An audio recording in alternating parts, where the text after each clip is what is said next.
I'm Emily Miller, and a joke marked the evening my existence fractured.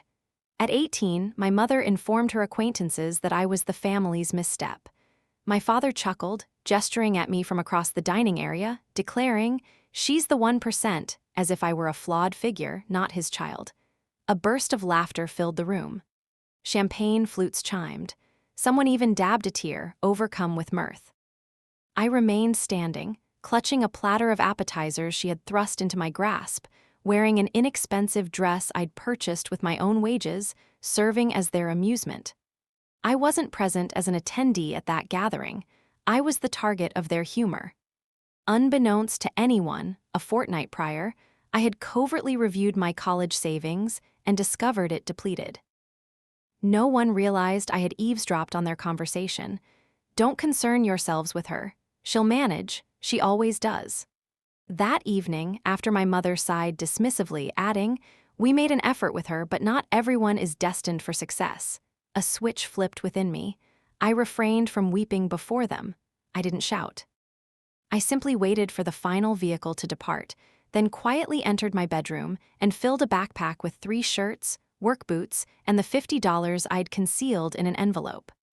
I departed my residence at 1:17 a.m., strolling past well-kept yards and illuminated doorways without a backward glance. For 9 years, I remained absent. I meticulously constructed a new existence until an evening when forceful knocking rattled my apartment door, and I discerned the voices I had vowed never to encounter again, echoing through the timber. "We need to talk. Open up, please. Before disclosing their demands and my response, please share in the comments your current local time and country of viewership. I'm curious to see the reach of this tale of a family's perceived error." Several years later, I was no longer the frightened girl clutching a backpack. At 27, I resided in a modest yet sturdy 2-bedroom flat within industrial Atlanta, Georgia. Rather than a university residence, I had forged my path through hands-on work, utility belts, and early morning wake-up calls. I began as the rookie no one wanted on their team, the young woman who didn't appear capable of carrying a ladder, eventually advancing to become a certified electrician. While my parents frequently boasted about my brother's promising prospects, I was the one installing electrical systems in medical facilities, educational institutions, and corporate high-rises, observing entire structures illuminate due to my precise calculations. My mornings commenced before dawn at grimy construction sites and concluded with evening courses at the vocational school downtown. I mastered interpreting schematics, assessing power requirements, diagnosing electrical boards, and, crucially, becoming someone others depended on during outages. Ultimately, I obtained my certification and ascended professionally. Quite literally, I joined a commercial team dedicated to skyscraper constructions. Suspended from a 30-story edifice in a safety harness, perspiring in the Georgian heat, felt more secure than my childhood home ever did. By 25, I had advanced a head electrician on smaller endeavors. At 26, I had a business associate, a reserved, astute engineer who trusted my abilities sufficiently to co-found Whitaker and Cole Electrical Solutions. We focused on intricate smart building setups, work demanding intellect and dexterity, not merely physical strength. We employed trainees who mirrored my 18-year-old self, impoverished, undervalued, ambitious. Twice monthly, I offered my time at a local center, instructing adolescents in fundamental electrical safety and household maintenance, those who perceived their sole alternatives as fast food employment or delinquency. I imparted a truth no one ever shared with me: pursuing a skilled trade isn't a secondary option. It confers influence, both literally and symbolically. Superficially, my life appeared successful. A flourishing enterprise, some funds amassed, a worn-out pickup truck operational because of my repair skills. Yet, there's an unspoken aspect of escaping a dysfunctional family. Your physical presence may depart long before your psychological state adapts.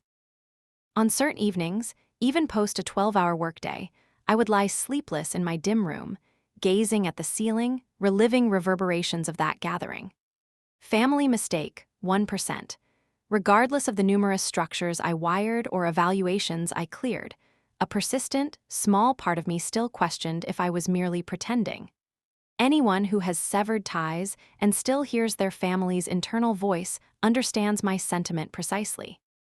Circumstances shifted the day a substantial dossier arrived on my desk. It contained a tender for an upscale townhouse complex in an Atlanta suburb. Soaring ceilings, entertainment areas, dedicated workspaces. The entire prospectus resembled the lifestyle my parents once idolized. The name of the community caused a pang in my gut. Stonebrook Estates. I hadn't considered that location in ages, but a glance at the layout sent shivers down my spine.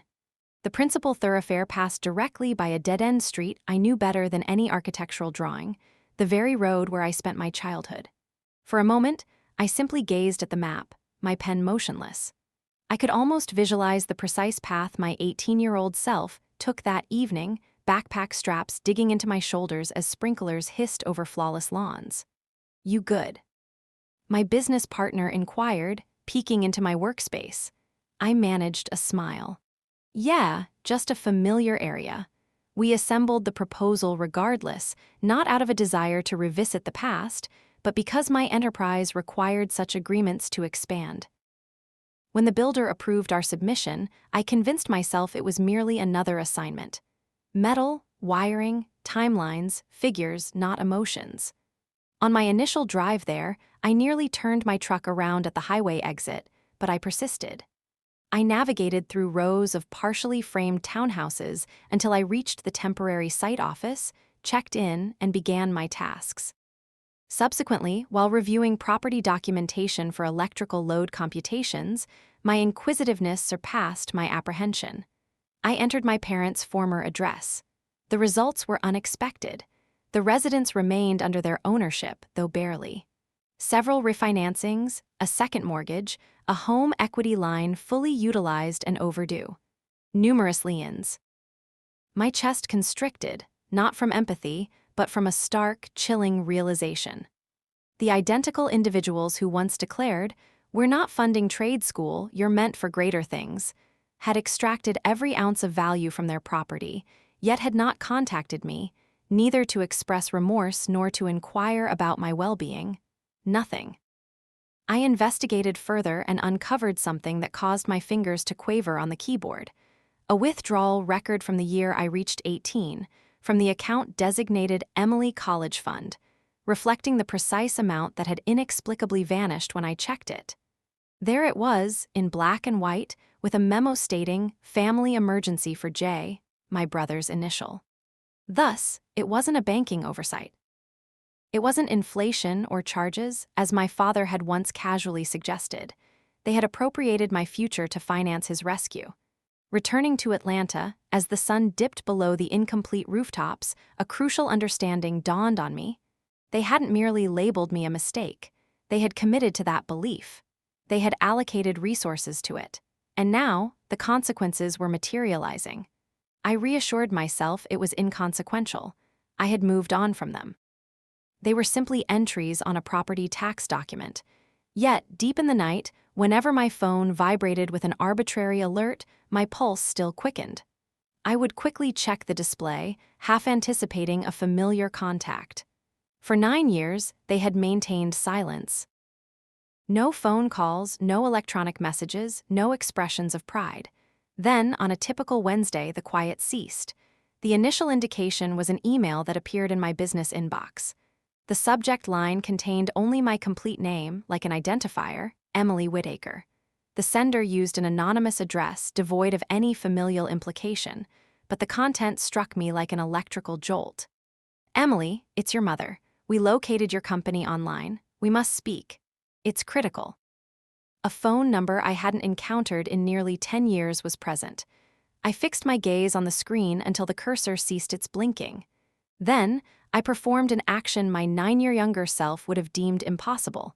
I filed the email without a reply. That evening, a voice message appeared on my private phone. Somehow, they had also acquired that contact information. It's Dad. I understand your anger. We merit it, but please return our call. We require your assistance. His voice sounded more aged, fragile, with an unfamiliar hoarseness. I played it once, erased it, and resumed annotating blueprints. Self-deception holds immense sway. One can persuade oneself that a problem disappears by simply not acknowledging it. 48 hours later, someone pressed my apartment doorbell with such force it made the internal wiring vibrate. I was seated on my sofa, a plate of leftover food resting on my lap, when the buzzer blared repeatedly, succeeded by forceful rapping. My utensil paused midair. No one ever arrived unannounced. My acquaintances always messaged first. My neighbors tapped politely. This hammering was frantic. "Emily, we know you're in there." The voice pierced the door, hoarse and emotional, unmistakably my mother's. Another rap. Then my father's voice, raspy. "We need to talk. Open up, please." The very phrases from my own narrative, the kind I'd only ever recalled, were suddenly transpiring on my actual doorstep. I placed my plate down with trembling hands and approached the door as if advancing toward a power panel I suspected might still be live. I could discern their silhouettes beneath the doorframe, two figures where once there had been four. "No, brother." I disengaged the deadbolt, opening the door only enough to view their expressions. The individuals before me were not the polished party hosts of 9 years prior. Time had taken its toll. My father's hair was more silver than brunette. His shoulders drooped as if burdened by unseen weight. My mother's cosmetics failed to conceal the deep creases etched around her mouth, or the way her gaze darted past me into the apartment, as if evaluating whether accomplishment had a scent. "Hi," I stated, my tone devoid of emotion. No embrace, no tears, just that solitary word. My mother's lip quivered. You appear changed." "That's a consequence of aging," I retorted. "What is your purpose here?" My father cleared his throat, briefly eyed the surveillance camera above my entrance, and lowered his voice. "May we enter, please? This isn't a conversation for outside." Every innate self-preservation impulse within me screamed refusal. Every fiber recalled being 18 and powerless before these two, but I was no longer 18. This was my dwelling, my regulations, my existence. I retreated just enough to convey that their entry into my domain was on my conditions. 10 minutes, I declared, and you are not to touch anything." They assented like defendants entering a courtroom, and for the first time in my life, I recognized myself as the one wielding authority. They occupied seats at my modest kitchen table as if it were an interrogation chamber. No elaborate centerpiece, no catered meal, just a chipped ceramic mug of water and a pile of documents I had retrieved from my bag the instant I resolved to admit them. For a brief period, silence prevailed. My mother's gaze surveyed the apartment. The work boots by the entrance, the framed electrician's certification on the wall, the stack of regulatory manuals on the countertop. "So, this is your whereabouts," she remarked, as if evaluating a hotel room she found displeasing. "Working with wires." The familiar, though softer, disdain remained. My father gave her a stern glance and interjected. "Emily, we aren't here to critique your decisions. We're here because we require your assistance."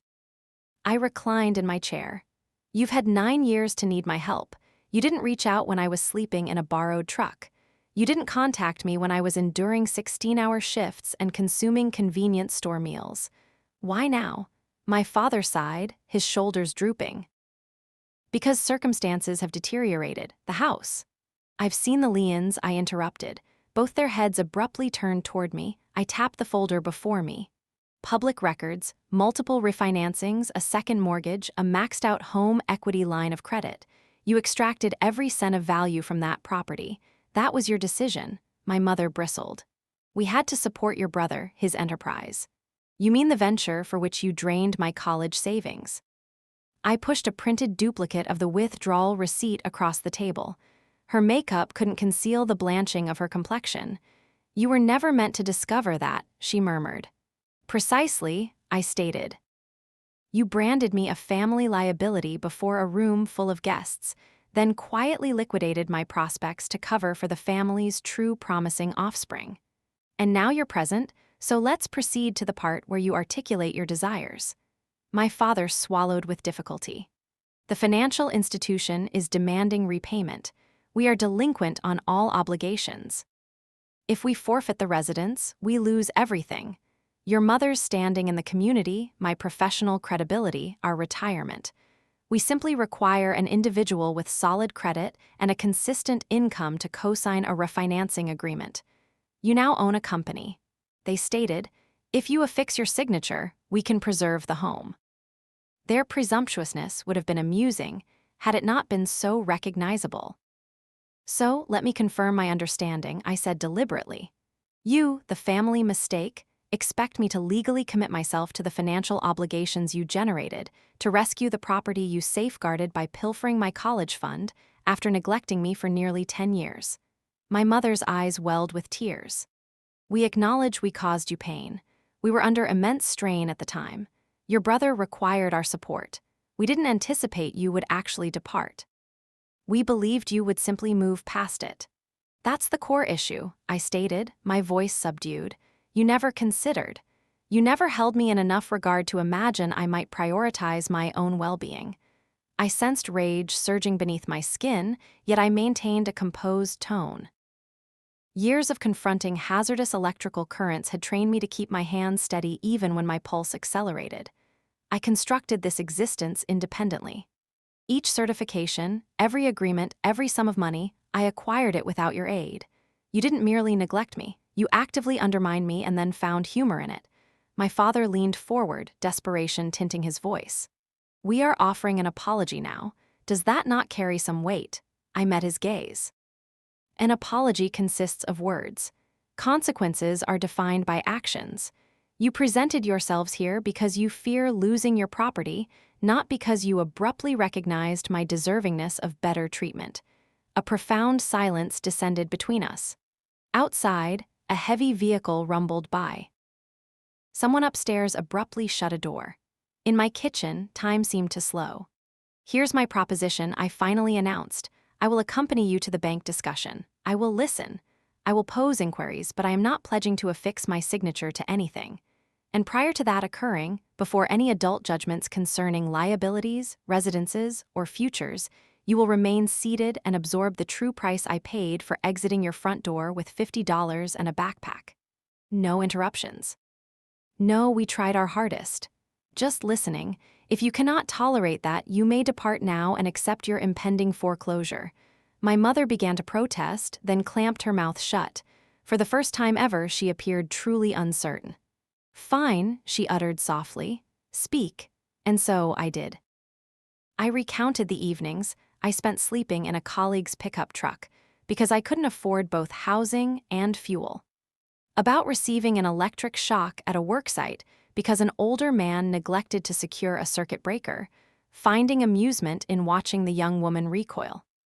About studying by the beam of a headlamp because my room's electricity had been disconnected 3 times in a single year. I observed their expressions as they grasped, for the very first time, the ramifications of their jest at that gathering. When I concluded, my mother dabbed her eyes. We were mistaken, she rasped. We were unkind. I wish we could undo it. I believed her desire to reverse it. I did not believe she possessed enough will to translate that desire into actual change. You might indeed receive that opportunity, I stated, but not in the manner you envision. Following their departure, my apartment felt unnervingly silent. I messaged the sole individual who had earned a front-row view of my predicament. Chloe, I require your presence, I typed. It concerns my parents. 20 minutes later, my closest friend was on my sofa, clad in leggings and an expansive hooded sweatshirt, holding a container of ice cream in one hand and a notepad in the other. Okay, she affirmed, clicking her pen. Recount every detail. And yes, I brought provisions and stationery. We won't approach this unprepared. I recounted the emails, the voice message, the confrontation in the kitchen, and the bank's demand. She listened, her brows furrowing more deeply with each piece of information. So, they expect you to tether your robust credit to their failing venture, she concisely stated. Archetypal. They are my parents, I responded, disliking the weakness in my voice. A part of me senses an obligation to assist. Another part desires to observe the bank repossess the property and then send them a card conveying good wishes. Chloe inclined her head. What do you genuinely desire, Em? Not what a dutiful child is expected to do. You, The inquiry hung between us like a live electrical cable. I recalled the 18-year-old girl at the celebration, her wrists aching from bearing platters while all others chuckled. I thought of the young people at the community facility diligently taking notes as I instructed them on preventing house fires and replacing electrical sockets. I remembered how often I had advised others, "You are not compelled to self-immolate to provide warmth for someone else." I want them to experience what I experienced, I confessed. Not physically, I don't wish them harm. I want them to finally comprehend that individuals can be lost, that choices carry repercussions, that one cannot wager with their children's futures and subsequently anticipate rescue. Chloe nodded deliberately. So, you don't actually seek vengeance. You desire accountability and defined limits. And for once, I want the figures to align, I responded. She tapped her pen against the notepad. Then you'll require more than just sentiment. You need data. You need an additional observer. Have you communicated with your brother? The question momentarily deprived me of breath. We haven't truly conversed in years. My last understanding was that his company had failed. They never explicitly mentioned that aspect, but I discovered a public record online. I assumed they would shield him indefinitely. Locate him, Chloe simply instructed. If you intend to disrupt a pattern, it's beneficial to understand its full extent. That night, I delved into archived communications until I unearthed a contact marked James, don't answer. My thumb hesitated over the call icon. Then I pressed it. He answered on the second ring. Hello, his voice was lower, more deliberate. For a moment, neither of us uttered a word. It's M, I stated. I understand Mom and Dad are in difficulty. A prolonged exhalation crackled through the receiver. Yeah, he eventually confirmed. They are, and I believe it's opportune for someone other than me to refuse them. We convened at an inexpensive roadside diner, the sort featuring tacky laminated menus and unlimited coffee. James entered, dressed in a faded button-down shirt, his eyes weary. He slid into the opposite booth, foregoing pleasantries. They appropriated your college fund, he quietly revealed. I implored them not to. They proceeded regardless. They asserted you would never utilize it, predicting you'd likely withdraw or marry before completion. When you departed, they informed everyone you eloped with a man and that they were devastated. My stomach churned. They circulated a story that I deserted them, he affirmed. They aggressively assumed the role of victims, to the congregation, to the neighbors, to Dad's patrons. This garnered them commiseration and financial aid. He retrieved his phone from his pocket and pushed it across the table. Screenshots, electronic mail, a partially finished online credit card application bearing my name from years past, halted solely because the system flagged an address discrepancy. They attempted to establish credit in. They also tried to open accounts in your name, he stated. When that plan failed, they griped about your ingratitude for burdening them with all the obligations. A sudden warmth burned behind my eyes. This wasn't due to shock, but rather the absence of it. James observed me, then let out a breath. I'm not here to advocate for them. I allowed much of this to happen. I clung to the golden child narrative for too extended a period. However, after my business collapsed and they began discussing another home refinancing, a realization struck me. Their concern isn't about who goes under, only about maintaining appearances. He drew closer, his voice lowering. Should you co-sign that loan, they'll pull you down with them, and they'll still paint you as the issue. What's our next step? I inquired. This marked the first instance since their arrival at my doorstep that I used the collective we. James's response was straightforward. We cease following their script. Once the coffee was finished, we had devised a strategy. It wasn't about shaming them publicly at church or attacking them on social media. That wasn't my approach. Our strategy was subtle yet precise. We would attend the bank meeting together. We would listen attentively. Then, before an impartial third party whose sole interest lay in facts and signatures, we would reveal the truth about the college savings, the credit application attempts, and the fabrications they'd employed to safeguard their reputation. And both of us would decline to sign any documents. This wouldn't be born of malice, but of self-protection, linking actions to consequences. For the first time, the situation would be transparent. The bank meeting took place in a conference room, dimly lit by harsh fluorescent lights, overlooking the parking area. My parents occupied one end of the lengthy table, each holding a tidy bundle of papers. James and I sat opposite them, with only a legal pad, a water glass, and 9 intensely difficult years separating us. The solitary officer, a woman in her 40s with weary eyes and an attire too smart for the setting, clicked her pen and cut directly to the chase. "Mr. and Mrs. Whittaker, we have evaluated your request. As we discussed previously, your income-to-debt ratio presents difficulties. Including your daughter as a co-signer might enhance your prospects, but I will require her agreement. Our purpose today is to ensure everyone comprehends the associated risks." My father offered me a smile, identical to the one he reserved for his clients. "Indeed, we do. Emily understands that we are family, and family members support one another." I met his stare. "Actually, that's precisely what we're here to discuss." For the subsequent 10 minutes, the loan officer guided us through the financial figures: overdue payments, escalating interest, and the projected timeline for foreclosure should the loan be rejected. My mother delicately blotted her eyes with a tissue, intermittently glancing at the officer to ensure her tears were observed.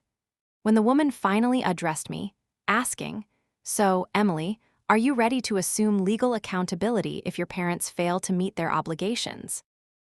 The room fell silent, so quiet that the faint buzz of the exit sign became audible. I did not respond immediately. Instead, I opened a file and slid a duplicate document across the table. Before I give my answer, I believe some background information is necessary. Atop the pile was the withdrawal record from my college savings. Beneath it lay the property deeds detailing each refinancing. Behind those was a printed copy of the attempted credit card application made in my name. "When I turned 18, my parents drained my college fund without my knowledge," I stated, my tone unwavering. "They used those funds to settle my brother's failed business debts. After enduring public humiliation and leaving home, they informed others I had absconded, portraying themselves as the aggrieved parties. Years subsequently, they attempted to acquire credit in my name without my permission. They made no effort to reach out and rectify things until they required someone with a strong credit rating to salvage this residence." The loan officer's eyebrows lifted sharply. She examined the documents, her professional demeanor clashing with evident disbelief. "Is this information correct?" she inquired of my parents. My mother stammered, "Those were choices made within the family. We simply did what was necessary. She's distorting the facts to portray us negatively. Why would she behave that way?" James calmly chimed in. All gazes shifted towards him. "I was present," he affirmed. "They did appropriate her college savings. They did attempt to establish accounts under her identity. They did spread the story that she deserted them. And now they expect her to rectify their predicament. I am their son, and I will also refuse to sign." My father's face turned crimson. "You as well," he retorted sharply. "What, after everything we've provided for you?" James's jaw became rigid. "That's exactly it, Dad. Every action you took revolved around appearances, not about us as individuals. You didn't invest in your children, you invested in your public perception." The loan officer subtly cleared her throat. "I cannot comment on your internal family matters," she stated. "However, from the standpoint of risk assessment, my duty is to ensure MS. Whittaker comprehends that co-signing jeopardizes her assets and credit standing should you fail to fulfill the loan terms. Given the information I've just received, I would counsel any client in her circumstances to exercise the utmost prudence." My mother faced me, her mascara running. "Emily, I beg you, if we forfeit the house, I'll be utterly disgraced. People will gossip. I'll have to confront everyone at church. We'll be forced to relocate to some apartment. We are too advanced in age to begin anew." There it was, laid bare. Not an apology for their past actions towards me, not a desire to rectify their wrongs. Merely, I'll be humiliated. I reflected on myself at 18, standing in that living room as they ridiculed me and labeled me a failure. I remembered nights sleeping in a truck, frustratingly failed inspections and arduous days, and the profound satisfaction of the first building passing inspection because I had executed it perfectly. "You are not too old to embark on a new beginning," I murmured. "You are simply too accustomed to never hearing no." My father forcefully struck his hand on the table. "Are you truly going to permit your parents to become homeless?" "No," I responded. "I am going to allow you to end up precisely where your own decisions lead you. There is a distinction." I faced the loan officer. "I will not be a cosigner." The woman nodded calmly. "Understood.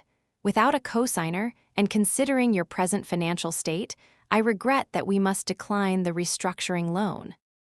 I can, nonetheless, provide you with contact information for a financial advisor who can assist you in formulating subsequent actions." My mother emitted a faint, startled gasp, as if struck by the cosmos itself.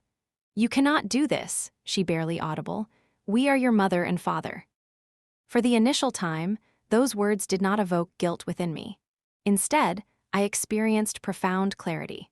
The role of parents should have entailed safeguarding me, not auctioning off my future to the highest bidder. I responded, "You instilled in me the lesson that family can be the very individuals who inflict the greatest pain." I was compelled to discover independently that family can also consist of those you select, the ones who appear without inquiring about their personal gain. I rose, collecting my documents. "I am not taking this action to penalize you. I am doing this because I devoted 9 years to rectifying the chaos you created in my life, and I will not permit you to generate further problems under my name." James rose beside me. "I will assist you with your move," he informed them. "I will be present when the house is lost, but I will no longer serve as your protection." We departed together, leaving them amidst a room overflowing with repercussions. Epilogue.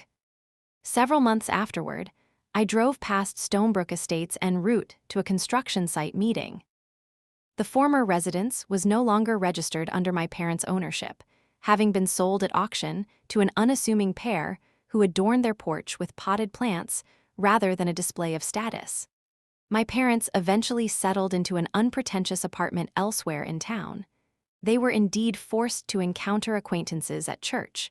They did have to endure murmurs and gossip.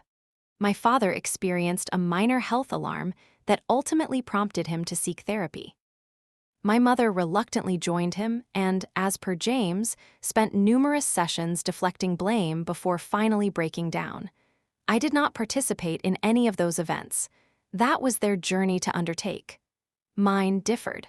I continued to operate my enterprise.